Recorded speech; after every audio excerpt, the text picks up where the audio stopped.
Welcome to Terrormouth, where the night doesn't just hold secrets, it remembers them. Story 1. The Wilson Family and the Hollow in the Woods. The Wilsons had always been proud of their little farmhouse on the edge of Cedar Creek, a sleepy town of barely 300 people. It was the kind of place where neighbors waved across fences, and the only nightly disturbances were the hoots of owls and the rustle of leaves in the wind. But one spring, when the air still smelled of thawing soil and wildflowers, things began to change. It started with the dogs. Rufus and Bella, normally calm and obedient, began growling at nothing, ears flat, eyes fixed on points invisible to the human eye. At first, Jeremy Wilson, the father, laughed it off. "Probably a raccoon," he said, tossing a stick toward the tree line behind the barn. But the dogs never chased. They only barked, low and guttural, as if warning of something much darker. One night, around midnight, the youngest, 9-year-old Lily, woke screaming. She had been having nightmares about a dark figure standing outside her window.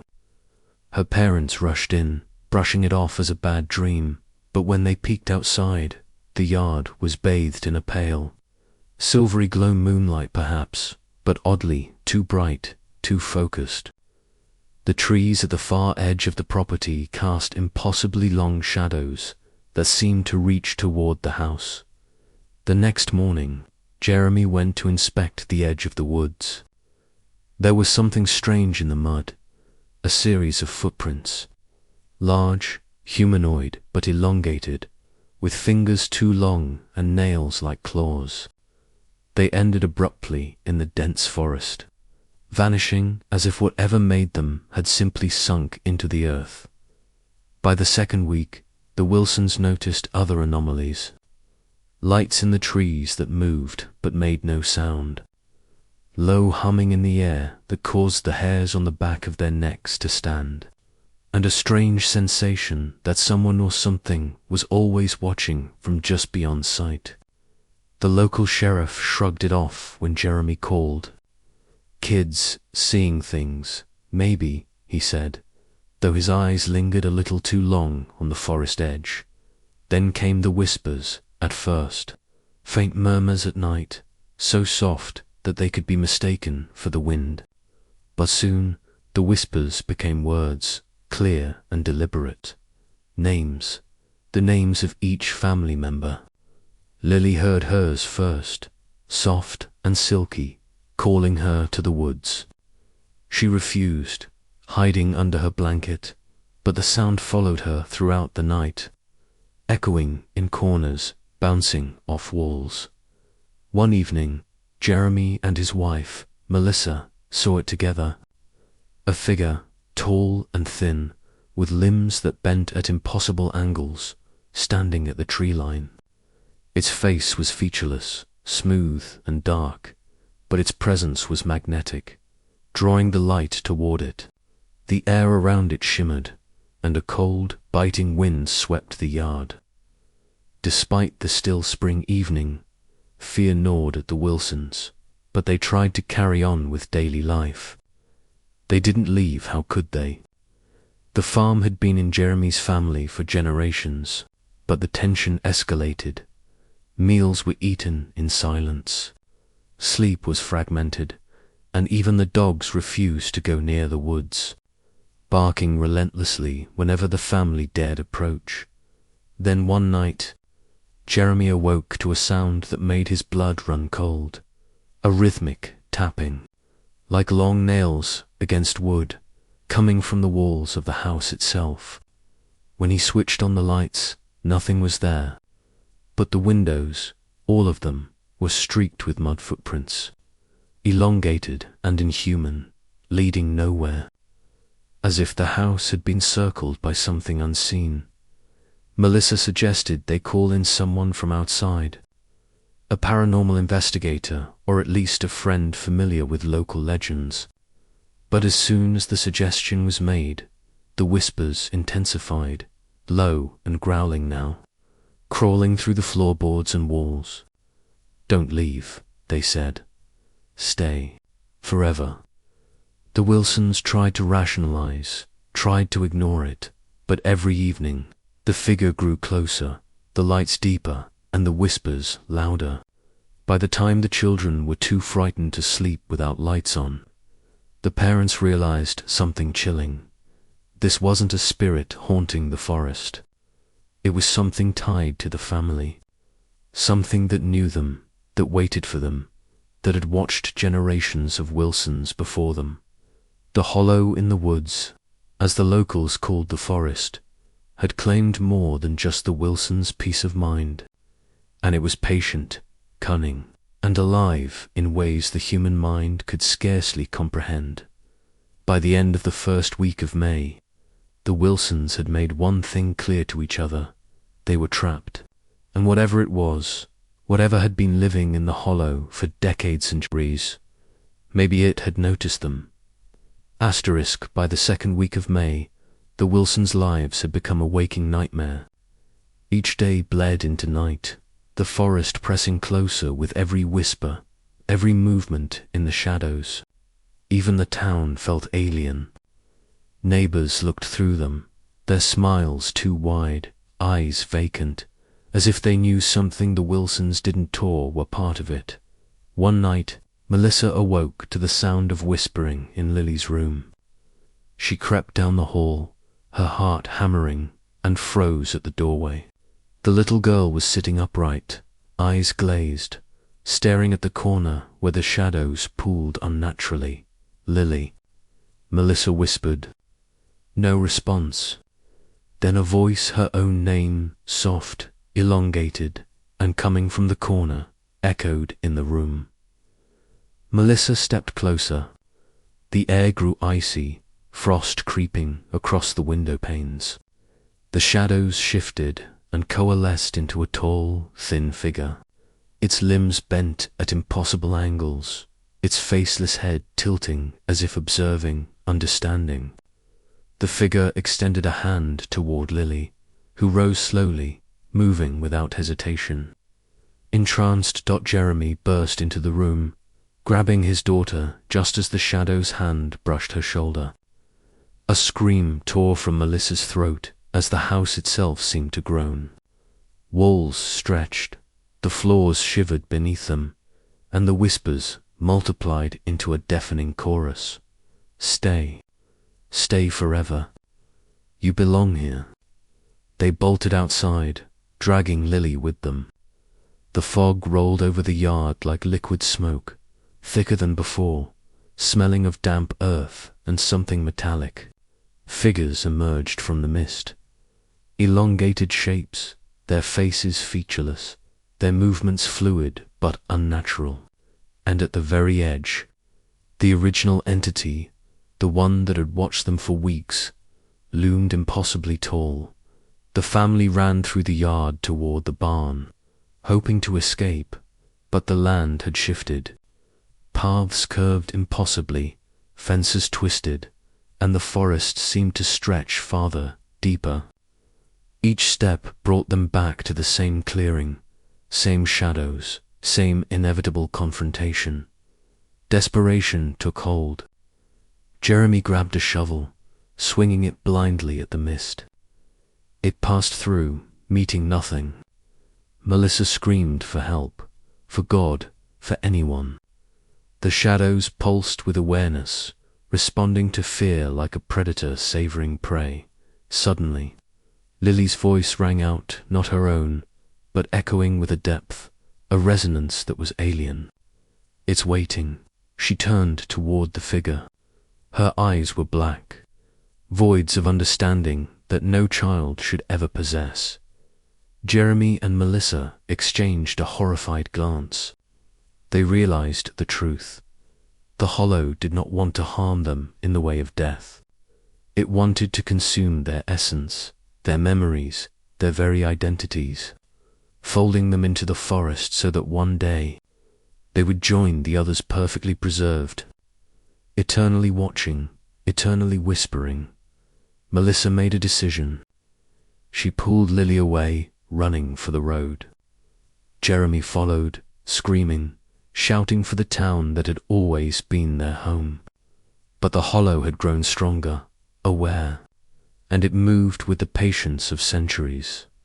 The fog split, revealing shapes that should not exist.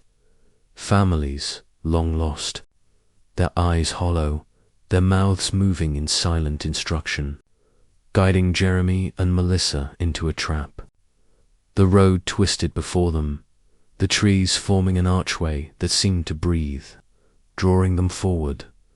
In a final desperate act, Jeremy turned to confront the shadow. He screamed at it, told it they would not belong, that they were more than it could claim. The shadow's faceless head tilted, and for a moment it froze and multiplied. Dozens of faceless figures poured from the woods, forming a wall of impossibility. Melissa, clutching Lily, felt the air thicken, the world fold in on itself.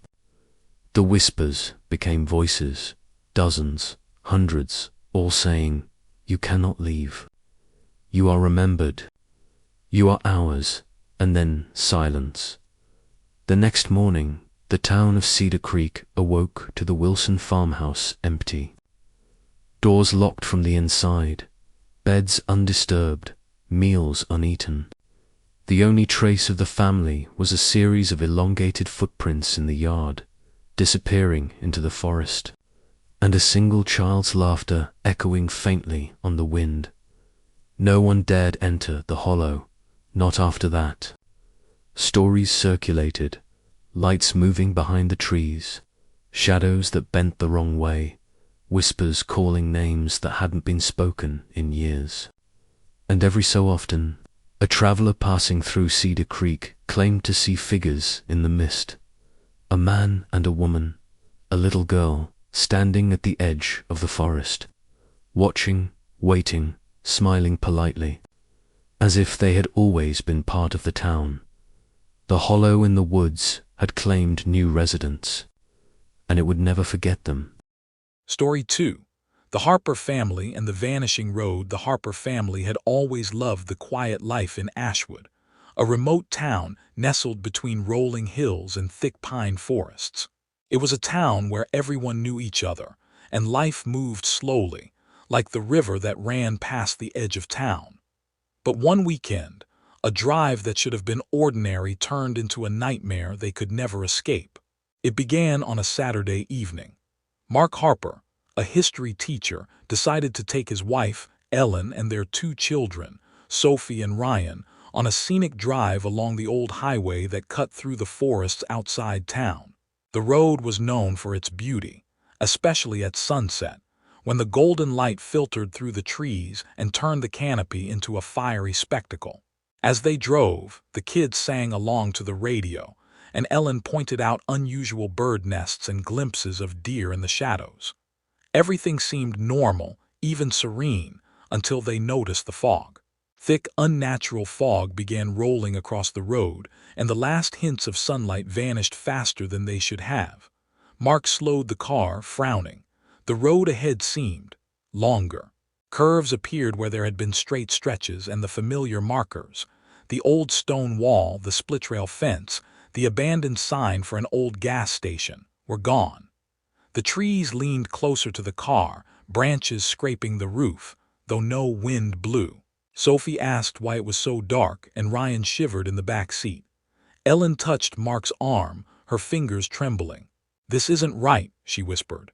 Suddenly, the car headlights illuminated something on the road ahead. A figure. A man, tall, thin, and completely still, stood in the center of the lane. Mark slammed the brakes and the car skidded to a stop. The figure didn't move. It had no discernible features, only a dark silhouette. Mark honked the horn. The figure didn't flinch. A chill gripped him as he realized the figure's head was tilted unnaturally, as if observing them, not just standing there but studying them. Then it vanished.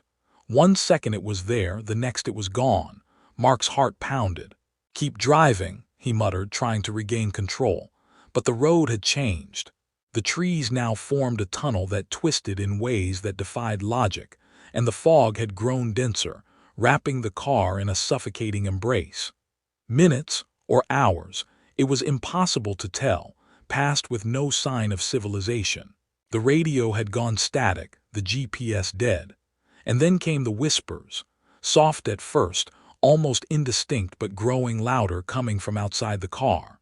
Voices of children, women, men, all repeating the same words. Turn back, stay, you belong. Panic set in. Mark tried to reverse, but the road had no beginning, no end. The fog was alive, swirling with shapes that moved just beyond the headlights. And then the sound of footsteps, hundreds of them, echoed around the car, but no one was visible. Sophie began to cry. Ryan clutched her hand, eyes wide with terror. Ellen reached for Mark, her nails digging into his arm. That's when the shadows emerged.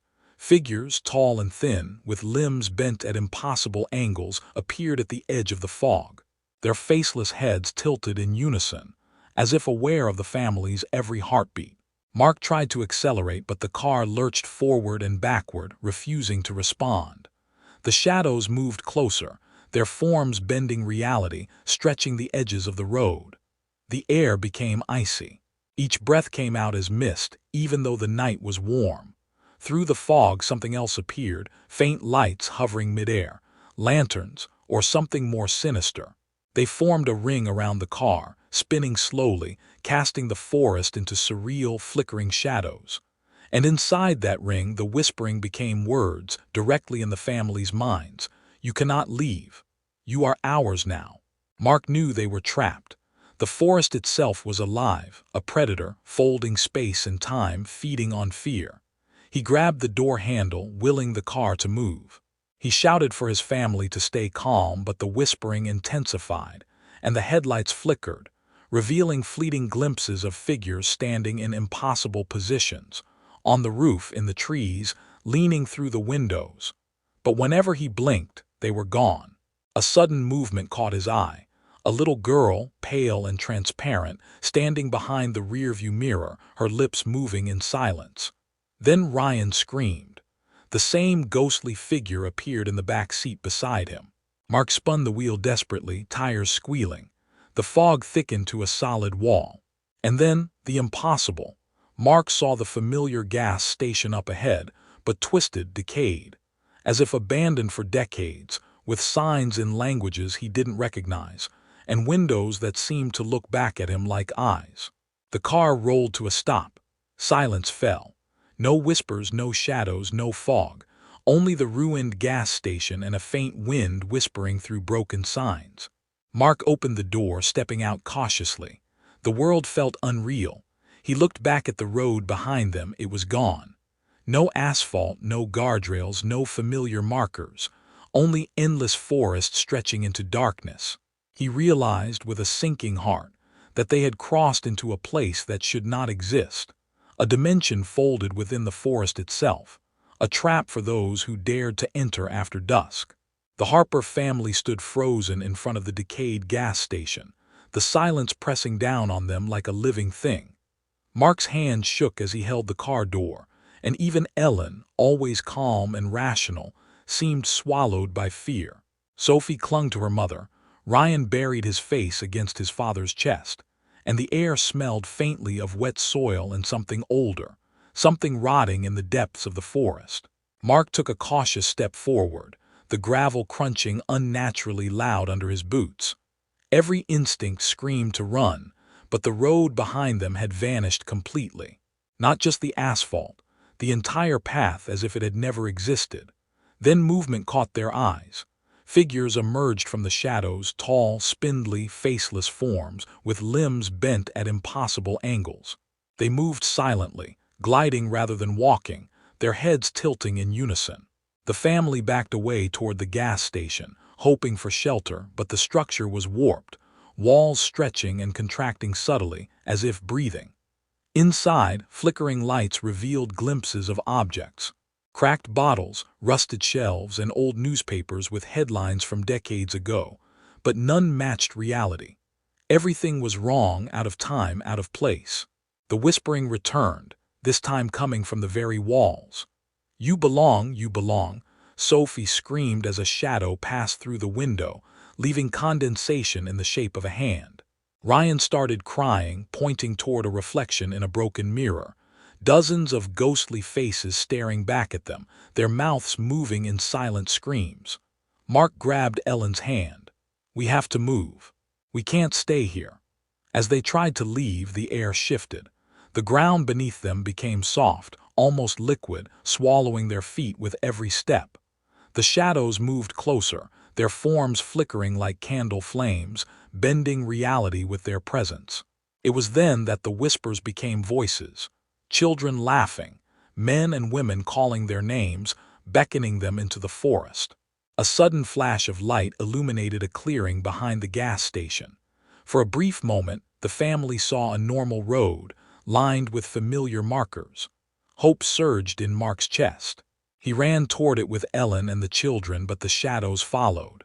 When he looked back, the figures were multiplying, each one slightly different, each one closer than before. Then came the final horror. A voice, not from the whispers but from somewhere deep inside the forest, cold, low, and commanding. "Do not leave. You are ours now." The air grew heavier, and a force like invisible hands slammed into Mark and Ellen, throwing them to the ground. Sophie and Ryan were pulled toward the forest, their tiny hands grasping for their parents, disappearing into the fog that had now reformed into a wall of darkness. Mark screamed, fighting the pull, dragging Ellen to her feet. They ran, each step a battle against the force trying to consume them. Behind them, the shadows gathered, forming a swirling vortex of darkness that warped the trees and sky. The faint lights from the clearing flickered like dying stars. Suddenly, the world snapped. The forest vanished. The gas station and the clearing disappeared. The Harper family found themselves standing at the edge of Ashwood, dawn breaking over the town. The road was normal, the trees ordinary. Birds chirped as if nothing had happened. But the children were silent.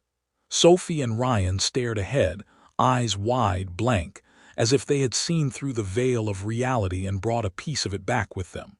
Mark shook Ryan gently, but the boy didn't blink. Ellen held Sophie, whispering her name, but the child didn't respond. And then in the distance, on the horizon where the forest met the sky, Mark thought he saw a flicker of the shadow figures, watching. Not moving, just standing. Waiting. No one in Ashwood would ever believe the Harper's story.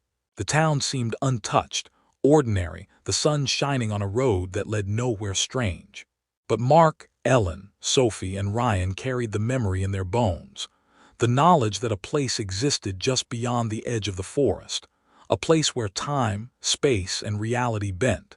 And where something ancient, patient, and hungry waited for anyone foolish enough to enter after dark. The Harper family never drove the old highway again. But sometimes, when the fog rolled in and the trees seemed too still, they would hear whispers, soft, distant, beckoning. And they would remember. The shadows never forget. Story 3. The Vanishing Lights of Maplewood. Maplewood was the kind of town that seemed frozen in time. Nestled between dense forests and rolling hills, its cobblestone streets and vintage lampposts gave it a picture-perfect appearance. But beneath the calm facade, the town held a secret, a darkness that families whispered about but never openly acknowledged. The Morgan family moved into Maplewood in early autumn. Jacob Morgan, a history professor, had accepted a temporary teaching position at the local college. His wife, Lydia, a freelance journalist, was eager to find stories among the town's old buildings. They had 2 children, Emily, aged 14, quiet and observant, and Noah, 10, adventurous and fearless. The family was drawn to the charm of their century-old Victorian home, with its tall windows, creaking stairs, and the faint scent of damp wood. It was on the first night that strange things began. The Morgans noticed flickering lights, not just inside their home, but across the street in houses that had been uninhabited for years. At exactly 2:17 a.m., a dim glow emanated from the abandoned Holly's mansion at the end of their street. Emily woke to the sound of soft whispers echoing down the hallway, though her parents were in the room next door. Noah swore he saw shadows moving along the walls, even when the lights were off. Lydia, curious and skeptical, decided to investigate the Hollies' mansion the next morning. She discovered the house had been empty since the previous owners disappeared without a trace in the 1970s. Old newspaper clippings in the town library mentioned the Hollies family vanished during a particularly harsh winter, leaving their meals uneaten and beds unmade. No signs of struggle, no notes, nothing. The town had covered it up, dismissing it as a tragedy of cold and isolation. But something about the glowing windows suggested otherwise. That night, the Morgans' experiences escalated. The family sat down for dinner when suddenly the lights in their house went out, plunging them into darkness. In the faint moonlight from the window, they saw faint outlines of figures standing at the edges of their yard. Emily swore she saw someone waving, though no one approached. Jacob rushed outside, flashlight in hand, only to find the yard empty. But in the distance near the Hollies' mansion the glow had returned, and this time it pulsed like a heartbeat.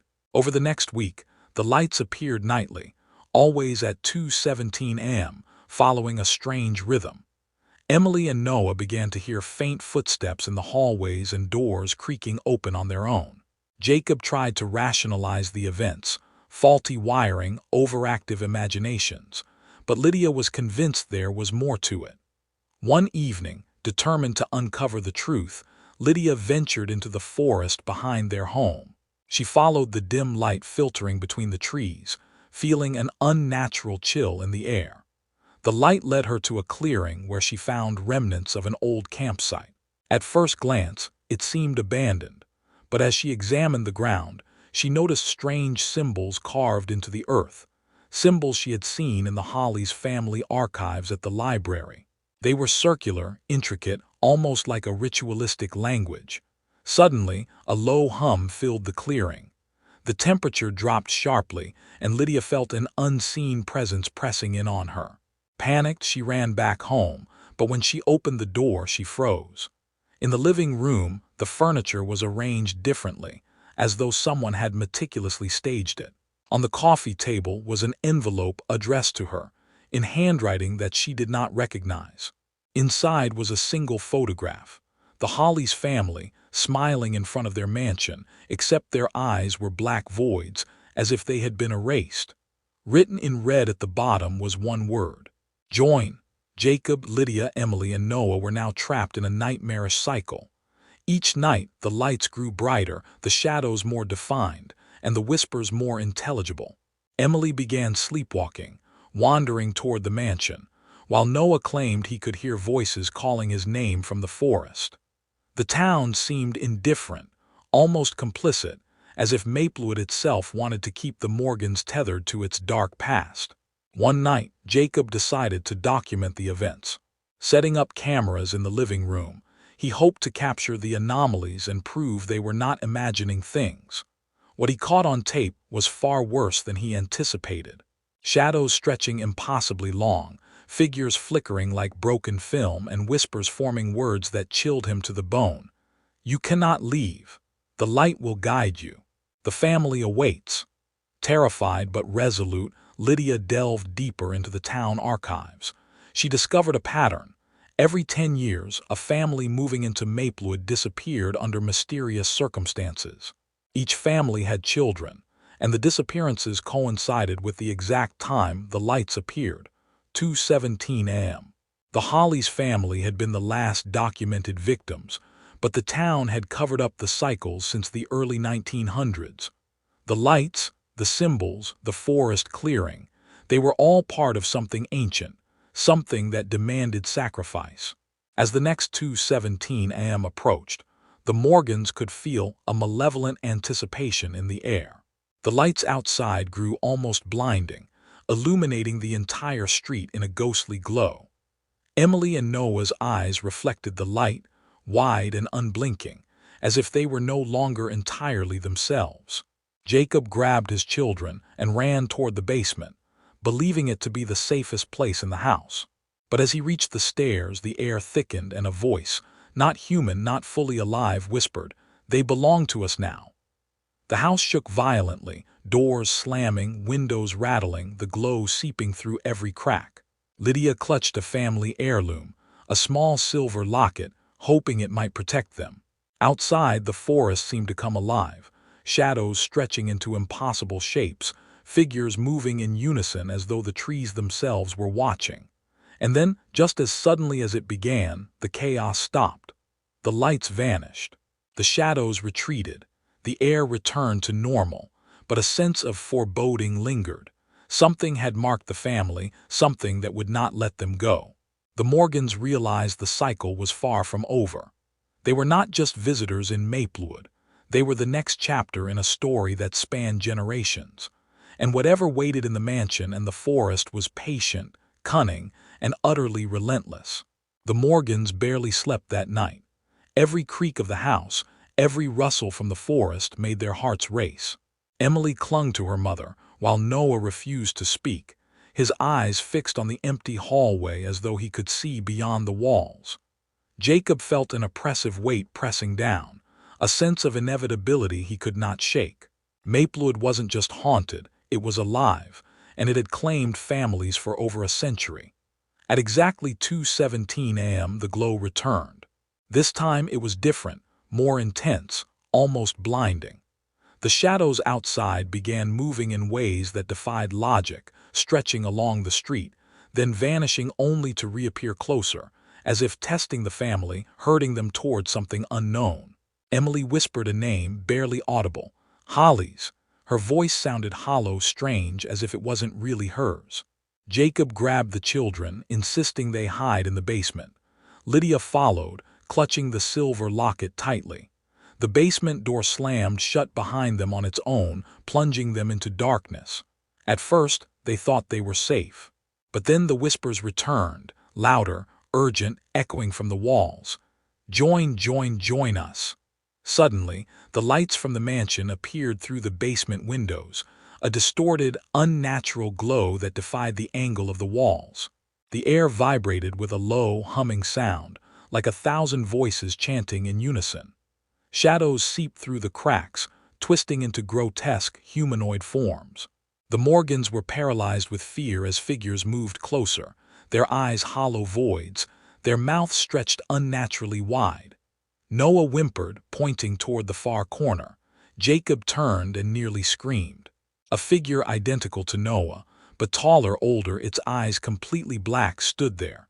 Emily saw the same with her own doppelganger. The whispers grew intelligible. You are the next. You cannot resist. The family awaits. Lydia, desperate, remembered the symbols she had found in the forest. With trembling hands, she traced the same symbols on the basement floor using chalk she found in an old toolbox. As she completed the circle, the shadows recoiled slightly as if repelled. The humming intensified, vibrating through their bones. Hold hands, she urged. Stay together. The family joined hands, forming a chain inside the protective circle. For a moment, nothing happened. Then the basement walls began to bleed shadows, figures reaching in with long, jagged fingers. Emily screamed as her doppelganger appeared outside the chalk circle, banging against the invisible barrier. Let me in, it hissed in her voice. Jacob realized the truth. Maplewood didn't just haunt its victims, it tried to replace them. Families weren't simply disappearing, they were being absorbed, their identities overwritten by the restless spirits of those who came before. The lights, the symbols, the shadows, it was all a ritual, a cycle to create new residents for the mansion and the forest. The humming grew deafening. The circle began to crack under the strain. Lydia remembered the locket. She pressed it into the center of the circle, whispering words of love and protection for her family. A sharp crack rang out. Light exploded from the locket, blinding and pure. The shadows screamed, human and inhuman at the same time, then recoiled, retreating back toward the windows and walls. The glow of the Holly's mansion flared one final time and then vanished, as if swallowed by the night. Silence returned, oppressive but calm. The Morgans collapsed, exhausted but alive. Emily and Noah clung to their parents, eyes wide, still haunted by what they had seen. The next morning, Maplewood seemed normal again. The mansion stood silent, abandoned as ever, its windows dark. The townspeople went about their routines. their expressions blank, knowing what had occurred yet refusing to acknowledge it. Jacob and Lydia decided they could not stay. They packed their belongings quickly and left Maplewood, vowing never to return. Yet even as they drove away, the road behind them seemed to shimmer in the early morning mist. Emily squinted at the rearview mirror. For a brief moment, she thought she saw shadows moving in the mist, figures waving from the distance, and the faint glow of lights from the mansion. 2:17 a.m. had passed, but Maplewood's grip was not entirely gone. Years later, the Morgans never spoke openly about what happened. But sometimes, late at night, Emily would wake, staring at the ceiling, whispering, "They're still waiting." Noah, too, would pause in his sleep, listening intently to whispers only he could hear. And on rare occasions, Jacob swore he saw flickering lights on the horizon when driving past certain forests, the same unnatural glow that had nearly claimed his family. Maplewood remained quiet on the surface, but its darkness endured, patient and cunning, waiting for the next family to step into its cycle. Because in that small town, the past never truly dies. It waits, watching, and it always remembers. Story 4. The Shadows of Briarwood. Briarwood was a town that seemed harmless at first glance, small, sleepy, and picturesque, with streets lined with maple trees that blazed orange and gold in the fall. Tourists rarely visited, and the locals never left. It was the kind of place where everyone knew your name, your business, and your secrets, but it held darker secrets of its own. The Wilson family had just moved into Briarwood. Daniel Wilson, a high school science teacher, had been transferred to the local school. His wife, Clara, was a nurse with an insatiable curiosity and a love for unsolved mysteries. Their children, Olivia, 13, quiet and analytical, and Max, 9, mischievous and fearless, were excited to explore their new surroundings. They had rented an old craftsman house on the outskirts of town, one that had been abandoned for decades. Its paint peeled, shutters hung askew, and the garden was overrun with weeds.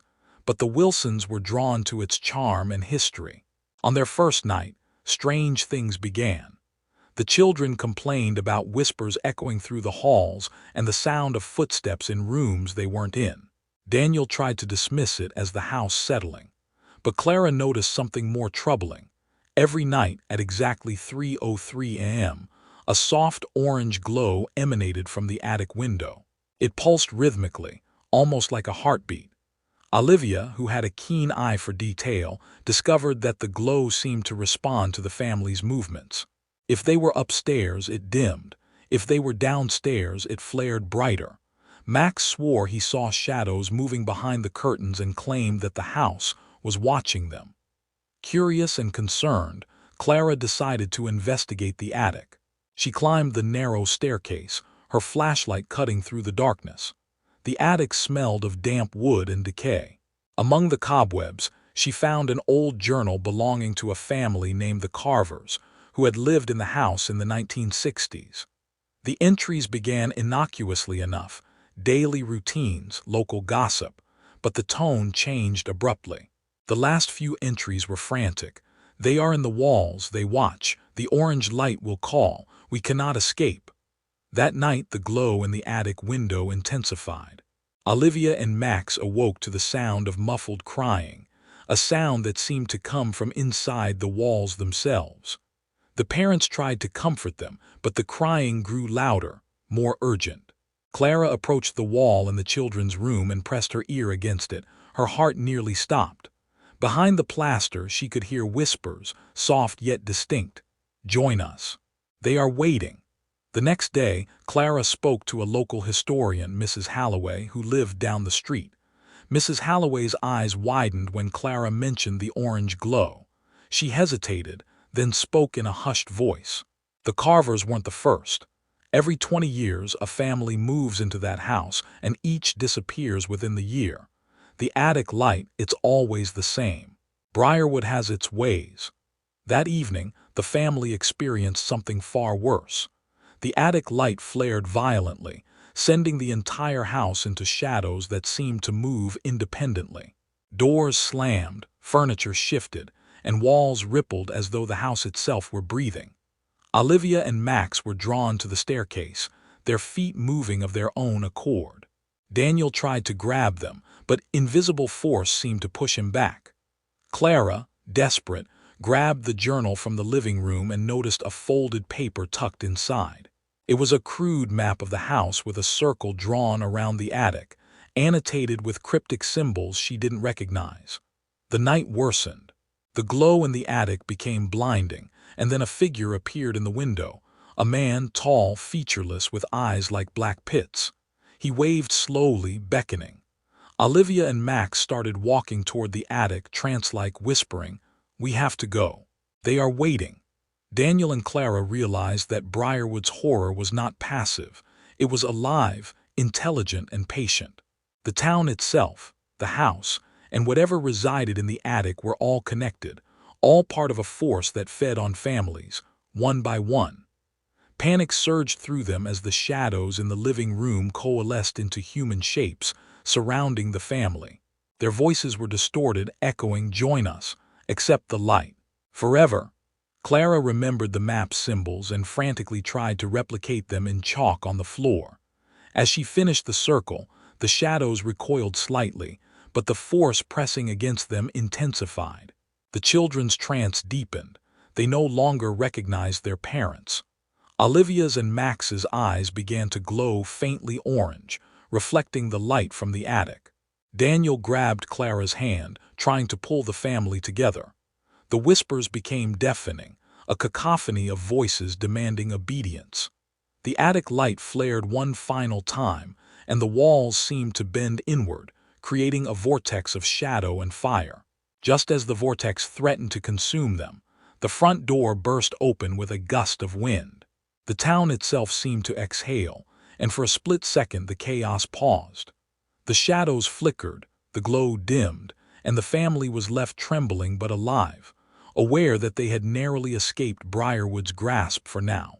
But as the first light of dawn filtered through the cracked windows, Daniel noticed something horrifying. The attic window was dark, yet faint orange traces remained etched on the glass, almost like fingerprints. He knew with a chilling certainty that Briarwood had marked them. The Wilsons realized their ordeal had only begun.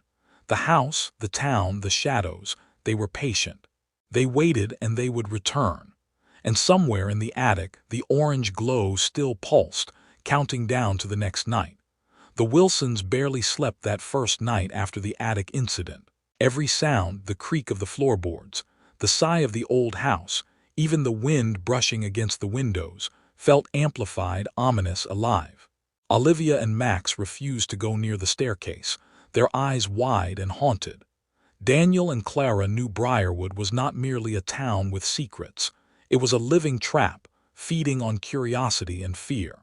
That evening the orange glow returned, but it was stronger, brighter, almost impossible to look at directly.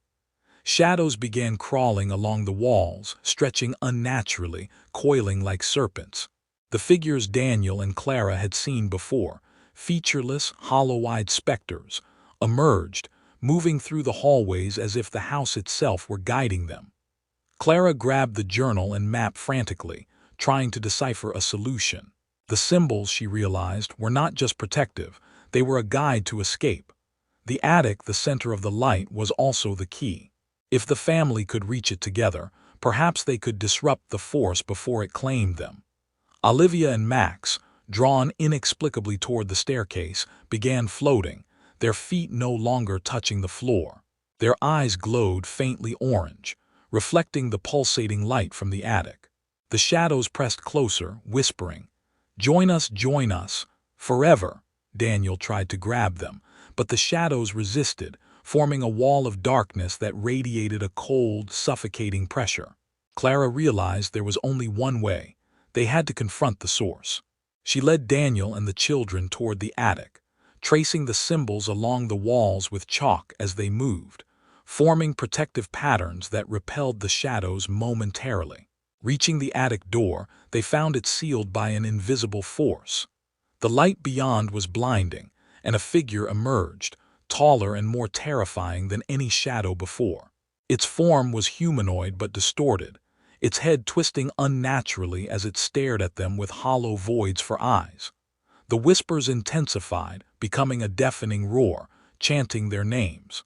Clara pressed the silver locket into the center of the attic floor, the same one she had found in the carver's belongings decades ago. Light erupted from it, pure and searing. The shadowy figure screamed, recoiling as the room filled with an otherworldly glow. The children floated into the light, freed from the trance, though still trembling. The house shook violently, walls bending, floors cracking, shadows clawing at every surface. Daniel and Clara held onto their children, moving as a unit, following the symbols drawn on the floor. The attic's glow seemed to pulse in response, almost as if it were alive, challenging them. With a final surge of willpower, Clara shouted the words she had found in the carver's journal. "Return to the shadows. Let us go." The locket exploded with a blinding flash. The shadows shrieked, convulsing as if in pain, and the featureless figure dissolved into nothingness. The attic's orange glow vanished, replaced by normal moonlight streaming through the cracked window. Exhausted, the family collapsed, holding one another. The house was silent still, yet a heavy weight lingered as if it had not forgotten them. Clara knew their encounter had been temporary reprieve, not freedom. Briarwood did not forgive, it only waited. The next morning, the town appeared normal, mundane, yet the locals avoided their eyes and spoke in hushed tones. No one mentioned the Wilsons' night, as if acknowledging it would summon the darkness again. Determined to survive, the Wilsons packed their belongings and left Briarwood immediately, driving through the mist-shrouded streets with an unshakable feeling that something followed them, unseen. Years later, the family never spoke openly about that night, though the trauma lingered. Olivia and Max sometimes woke screaming, whispering the words the shadows had spoken. Daniel, driving late at night, often glimpsed faint orange lights flickering in the distance, in places he knew they should not exist.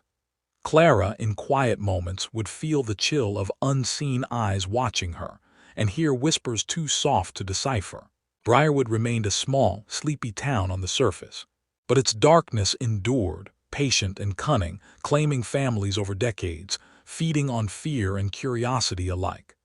And in the attic of that old craftsman house, the orange light still pulsed faintly, counting the hours, waiting for the next family to arrive, and the next cycle to begin. The Wilsons had survived, but only for now. Story 5. The house that counted us, Cedar Hollow, was the kind of town you could drive past and never realize existed. On maps, it was marked as little more than a smudge, an asterisk in the woods. But the locals, if they spoke out, Al called it home, though no one ever left for long. The iron bridge at the entrance groaned under the car's weight, an ominous welcome. The air on the other side felt thicker, heavier, as though it had a consciousness of its own. Even the trees seemed to lean closer, listening. The Bennett family arrived just before dusk. Mark Bennett slowed the car as they approached the old colonial at the edge of town. The house rose tall and narrow, its perfectly symmetrical windows catching the last light of day. It had been abandoned for decades, yet it looked as though it were expecting them. Every angle, every line of the wood, every shutter seemed deliberate. "This place is creepy," Claire muttered from the back seat. She was 16, sharp and cautious. The first to sense things others ignored. Her younger brother, Luke, pressed his face to the window. "I don't like it here. It feels wrong, like it's watching." Hannah Bennett didn't argue. She had felt it too, a pressure in the air that seemed to reach down into her bones. Even the car engine seemed quieter than normal, as if the town had swallowed sound itself. Inside, the house was warm. Not stale, not dusty, but warm as if someone had just left. The smell of wood polish and faint smoke lingered. Mark shrugged, calling it good luck. They unpacked, joked nervously, and tried to settle in. But by the time night fell, the house began to reveal itself. Luke asked a strange question as he brushed his teeth. "Mum, why does the house keep counting us?" Hannah laughed. "Counting us? What do you mean?" Luke shrugged, staring at the shadows on the walls. "It listens. I can feel it. When we move from room to room, it knows where we are." Hannah forced a smile. At 11:44 p.m., the house announced itself. Every light turned on at once. Not flickering, clicking, deliberate, as though powered by a presence. Basement, first floor, second floor, attic. Each light clicked in perfect sequence. Then came the sound: tap, tap, tap, tap, pause, tap, tap, tap, tap. Mark followed the sound to the hallway mirror. It was warped and old, the kind of mirror that distorted reality slightly. He froze. In its reflection, the family stood behind him, all four of them, and a fifth figure, tall, featureless, impossibly still. Mark spun around. Nothing. He looked back. The figure was gone. No one slept that night. Over the following days, the house revealed patterns.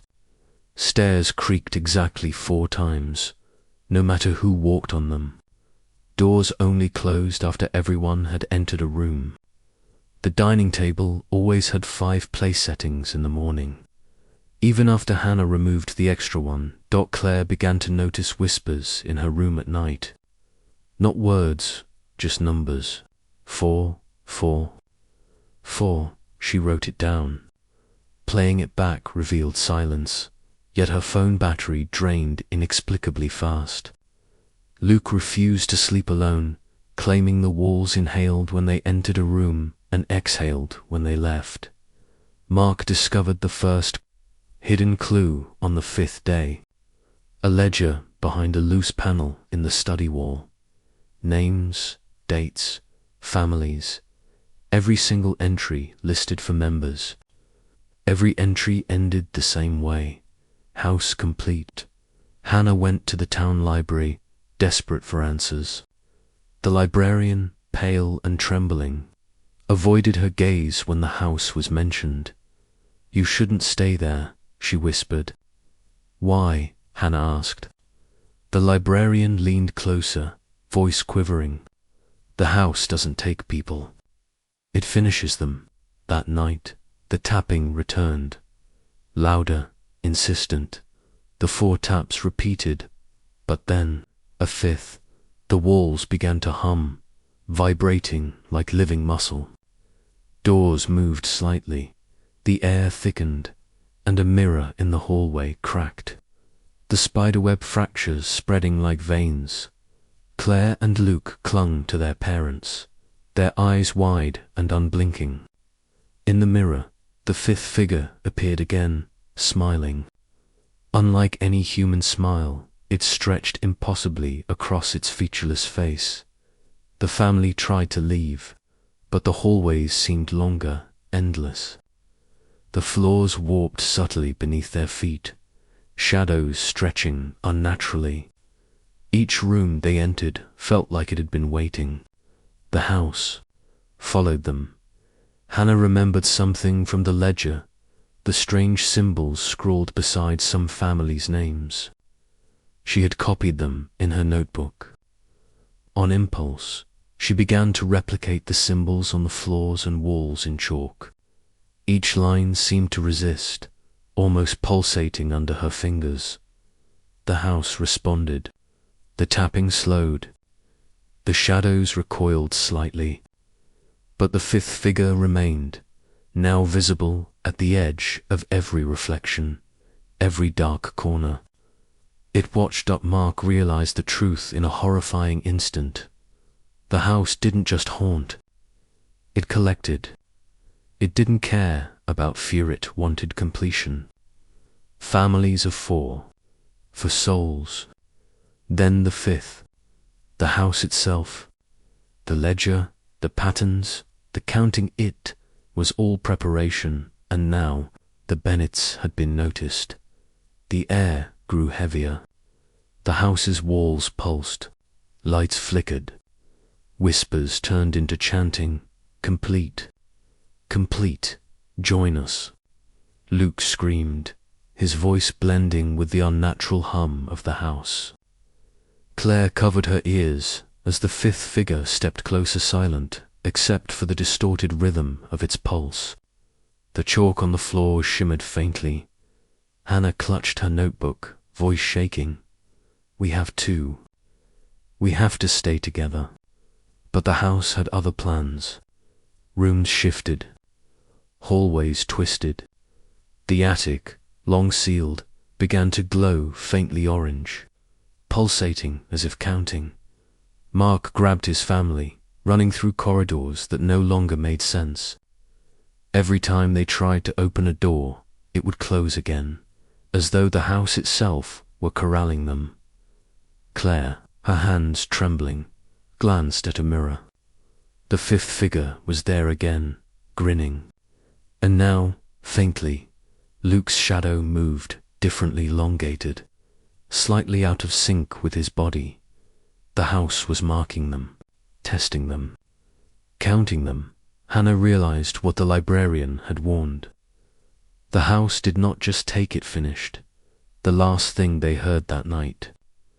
Just before the attic glow flared brighter than ever was the whispering chant, complete, complete, complete, echoing from every wall, every mirror, every corner of the house. The Bennets huddled together in the living room, unsure which way was safe, the pulsing glow from the attic casting grotesque shadows. They had survived 5 nights. But now the house had started its true game, and somewhere, in the heart of the colonial house, the counting had begun anew. Asterisk. The house had waited centuries for this moment. On the 6th night, Cedar Hollow was silent. Even the trees seemed to hold their breath.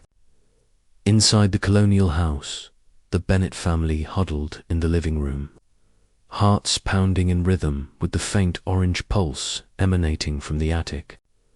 Every shadow in the room stretched toward them, quivering like living tendrils. The attic glow had grown impossibly bright. It pulsed in a rhythm that was almost intelligent. Each pulse felt like a heartbeat's, deliberate, hungry, hungry, shaking, whispered, it's counting again. Us, right now. Luke whimpered, clutching his mother's hand. His shadow on the wall flickered and twisted unnaturally. Moving on its own, Mark swallowed hard, realizing the truth. The house wasn't haunted. It wasn't even a building. Not really. The house was alive. Not alive like a creature.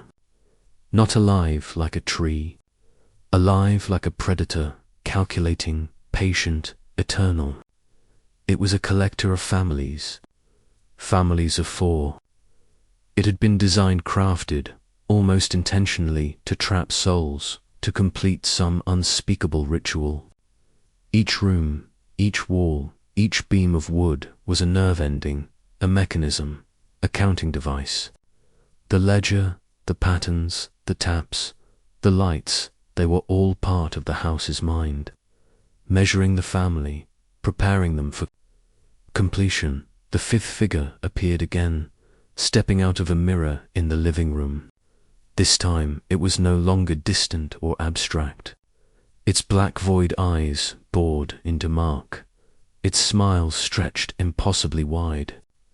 Behind it, shadows began forming, humanoid, shapes twisted, hollowed versions of past families. They swayed in unison, trapped echoes of the house's victims. Hannah grabbed the journal with the symbols, her hands trembling. There's a way, she whispered. The symbols. They were meant to guide them. Guide us, we can stop it. The family traced the protective patterns across the floor and walls in chalk. Each line seemed to vibrate with energy, The shadows hissed, recoiled, but the fifth figure advanced slowly. The house pulsed in response, walls rippling, floors bending slightly. Mark yelled, "We stick together. No one gets separated." The attic door burst open, orange light flooding the living room. The air itself felt thick, pressing against them, sucking at their lungs. A deep humming filled the house, a resonance that made bones ache, voices whispering, chanting, counting for 4, complete, complete, complete. Luke's eyes glowed orange like the attic light. Claire's shadow stretched grotesquely along the wall. The fifth figure's grin widened. Hannah realized the last piece. The chalk symbols alone weren't enough.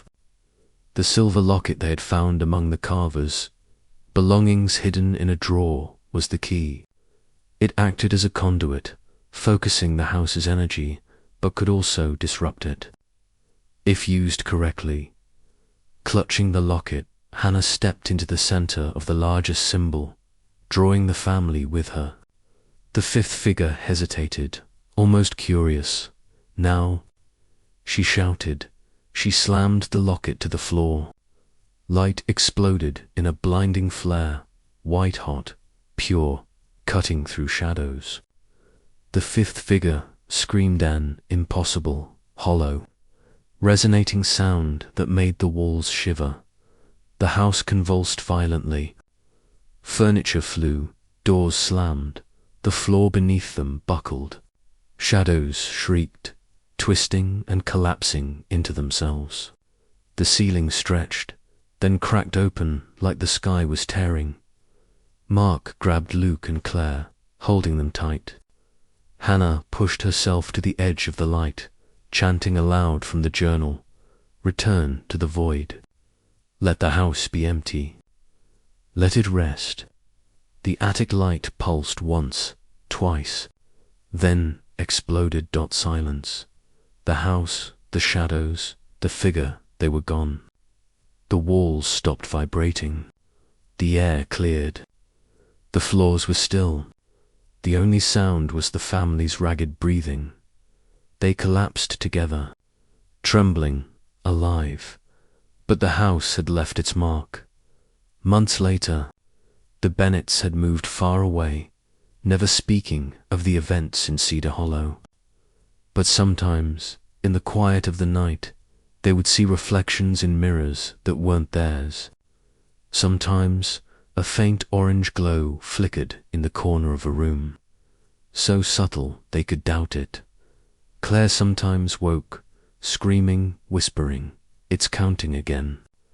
Luke, older now, sometimes froze mid-step, listening to faint tapping behind the walls of their new home, and Mark, driving late at night on long, empty roads, sometimes glimpsed a glowing, symmetrical colonial house at the edge of fog-shrouded towns, always watching, always waiting, counting and patient. Cedar Hollow and its house endured.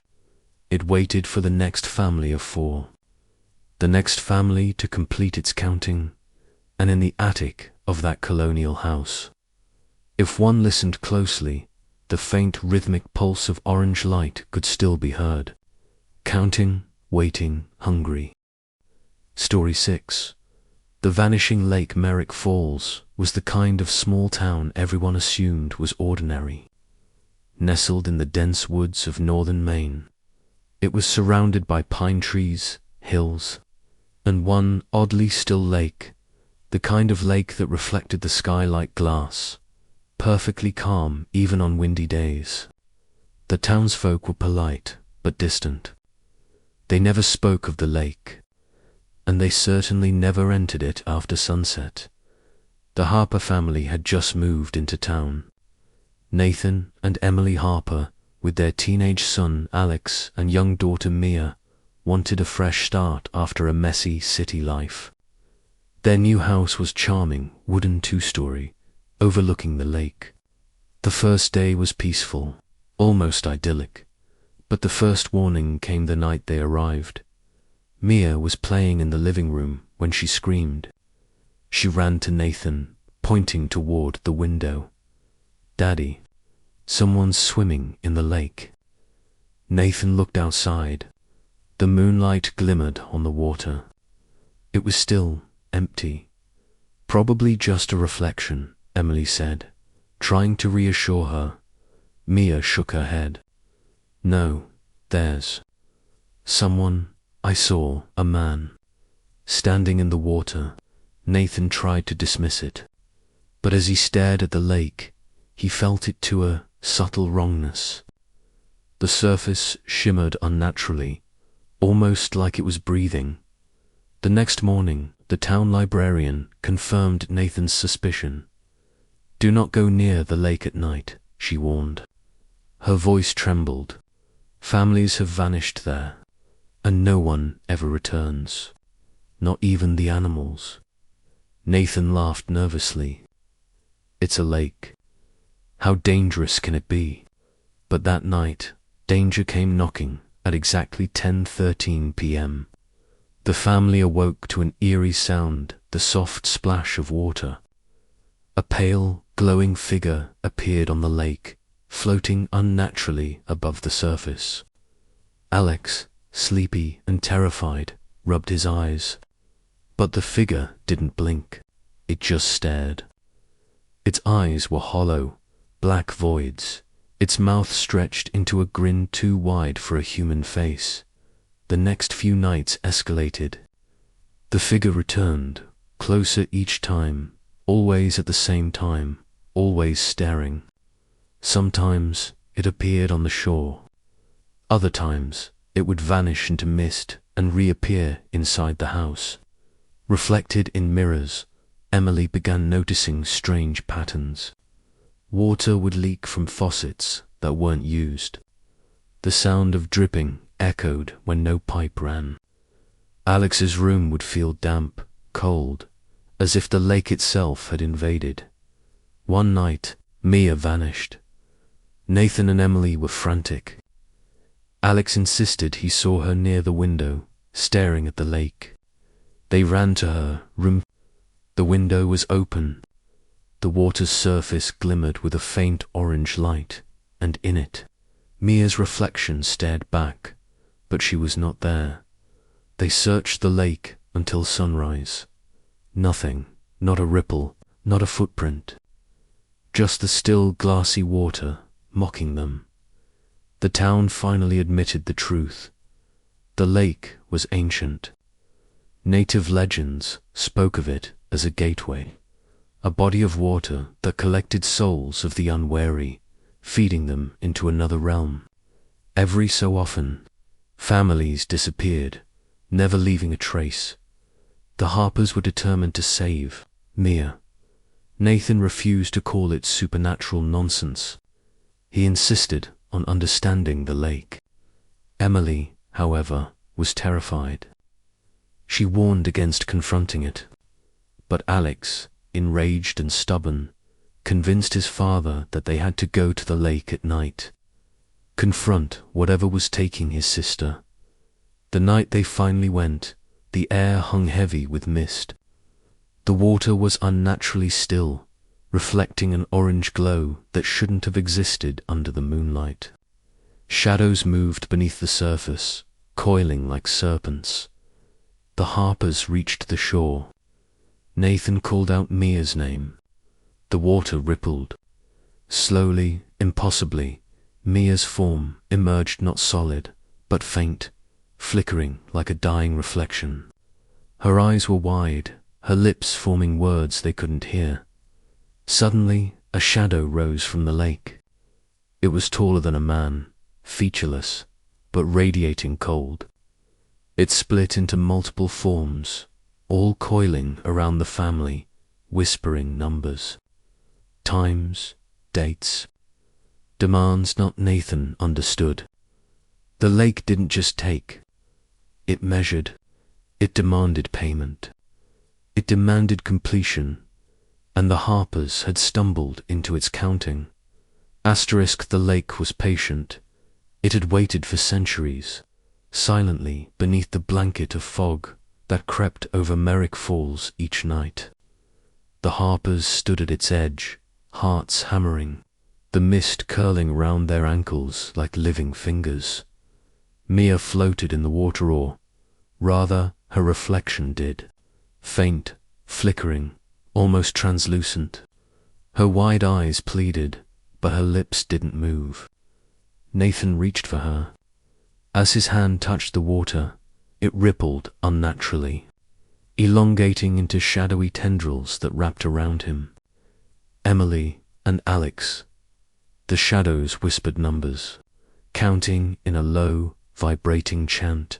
4, 4, 4, 5, complete, complete. It wasn't just Mia the lake wanted. It wanted them all. Nathan tried to pull back, but the mist thickened, pressing against their chests, pulling them forward. The lake's surface split open as a featureless humanoid figure rose taller than any man. Black voids where eyes should be, and a grin stretching impossibly wide.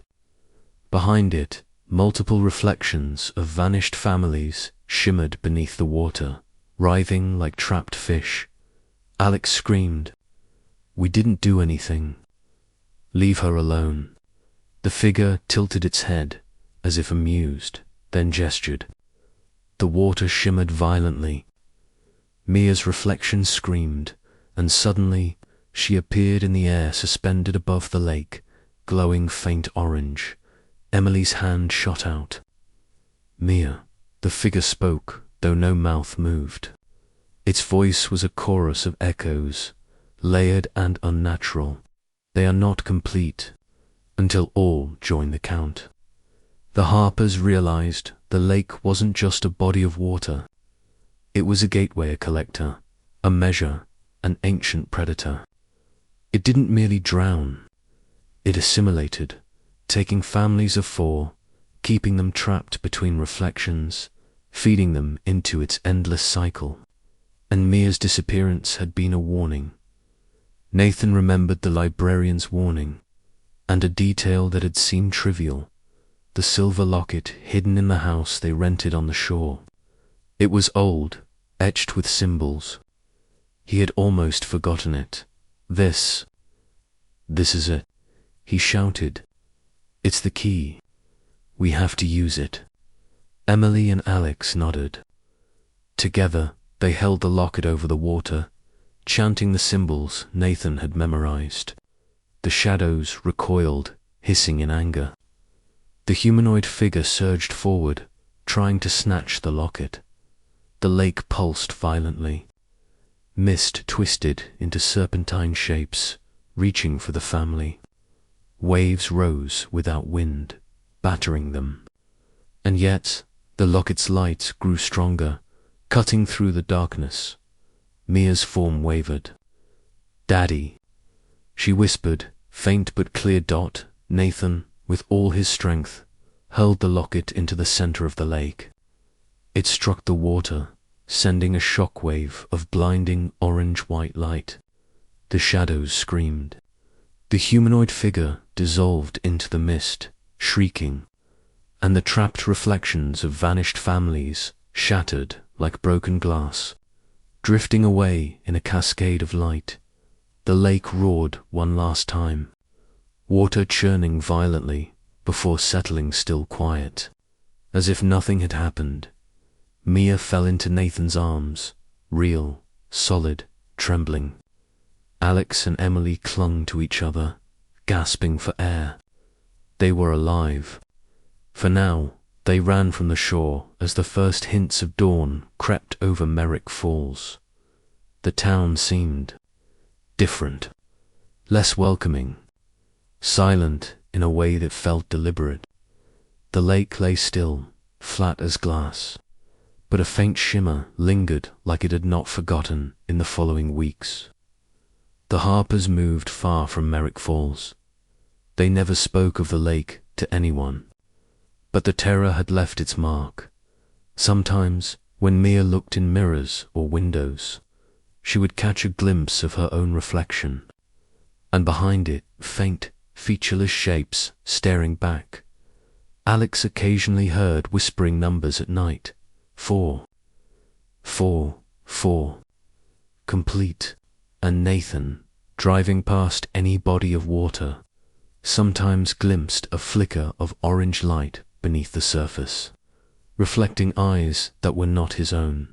The lake waited, patiently, always hungry, always counting, and somewhere deep beneath its still surface, a new shadow stirred, waiting for the next family of 4 foolish enough to call it home. Asterisk. Story 7.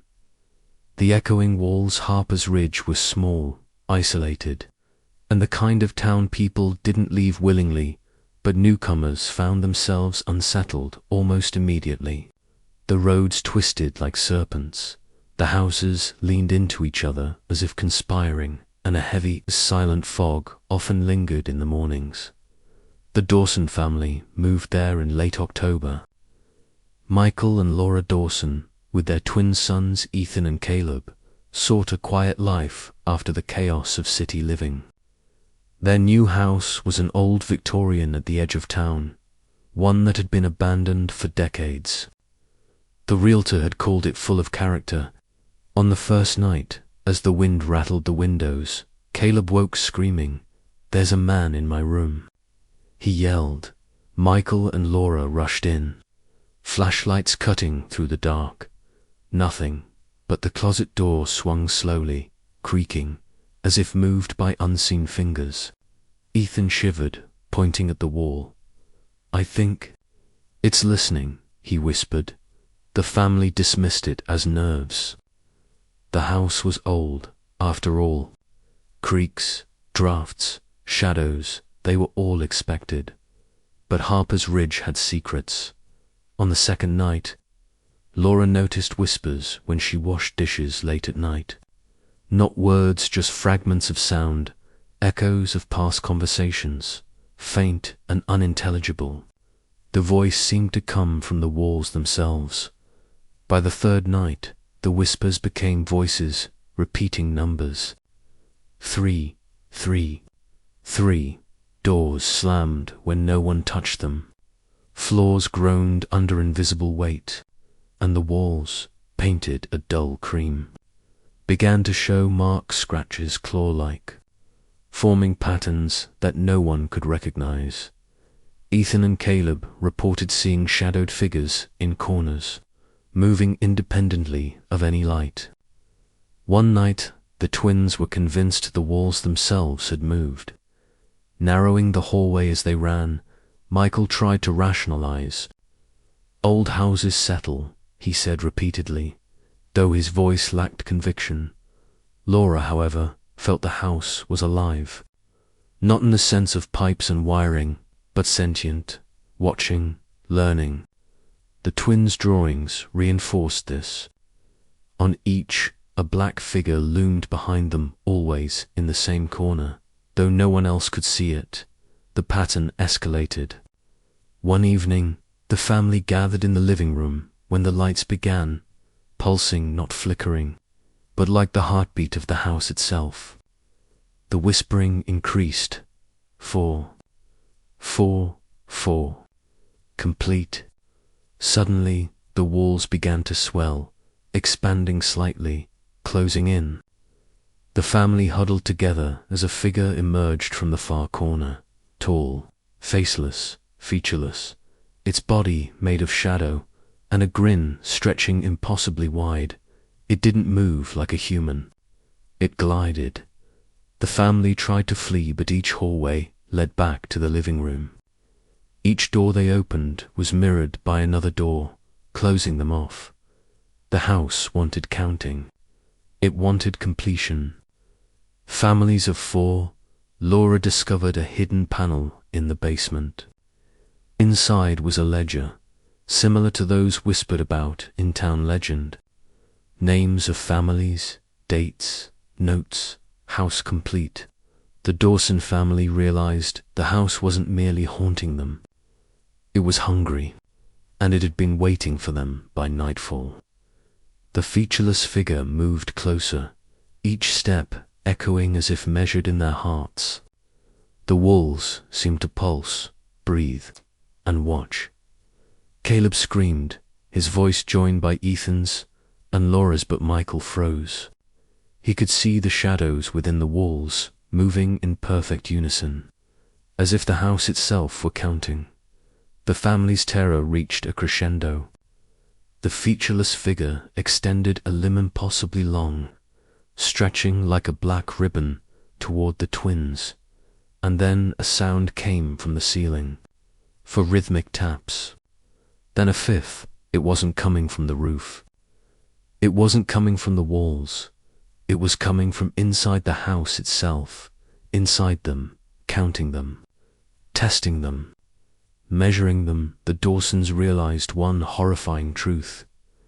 The house didn't just trap, it assimilated. It took families and turned them into part of its walls, its echoing chambers, its endless structure. And the night had only begun. Asterisk. The house's heartbeat pulsed through the Dawson family's bones. Every wall vibrated, every floorboard throbbed like a living drum. Shadows writhed in corners, stretching and folding, reflecting shapes that should not exist. Michael gripped Laura and the twins' hands, their sweat mixing with the icy draft that seemed to come from the walls themselves. The featureless figure had grown taller, its limbs elongating unnaturally, merging with the shadows creeping along the walls. Its grin stretched impossibly wide, black eyes fixed on each family member as if it could read their fears. Laura's eyes darted to the basement ledger. Names, dates, cryptic symbols. It was a counting record, a history of the families the house had consumed. The last entry was dated decades ago. Family of 4. House complete. Michael whispered, "It's been waiting. For us." Ethan and Caleb clutched each other, their drawings in hand, depicting the shadowed figure in every corner of the house. That's when Laura realized the truth. The drawings were instructions. Each line and mark corresponded to the patterns etched in the walls, the subtle distortions of the rooms, the positions of doors and hallways. "This is how it counts," she breathed. "We need to follow the pattern, or it will take us to." The figure advanced, moving through walls, crawling from ceiling to floor, as if the house itself were molding around it. Its whispers filled the room. 4. 4. 4. Complete. Complete. Complete. Michael had no choice. He grabbed a ledger and began tracing the symbols on the floor with chalk, instructing the family to follow each line. Each mark glowed faintly orange, pulsing in rhythm with the house. The shadows hissed and recoiled slightly, but the figure didn't retreat.